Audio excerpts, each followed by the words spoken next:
तो आज रात हम फिल्म देखेंगे। वो भी तो देखनी है। गाड़ियां किराए पर लेने के लिए कह दिया है मैंने। ये लोग हमें अपनी पिकनिक पे साथ नहीं ले जाना चाहते। हमारा वहाँ क्या काम आजाद साहिबा? मुझे मुनासिब नहीं लगता कि उनके साथ कोई बड़ा मौजूद ना हो। अगर आप ऐसा सोचती हैं तो मेरे ख्याल से जाके उनसे कह दीजिए। जिस जगह मेरी वक़्त ही ना हो वहाँ बेशर्मी से जाकर रहना मेरे खून में शामिल नहीं है। शुक्र है।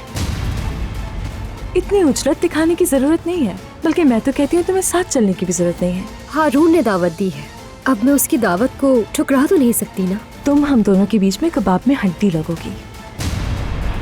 भतीजे, वो डाक आ गई है। कदर खातून ने तुम्हारे ऑफिस में रख दी है।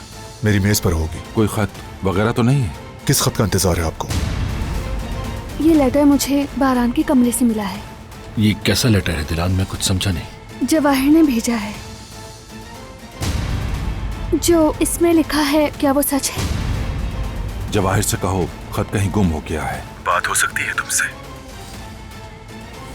जवाहिर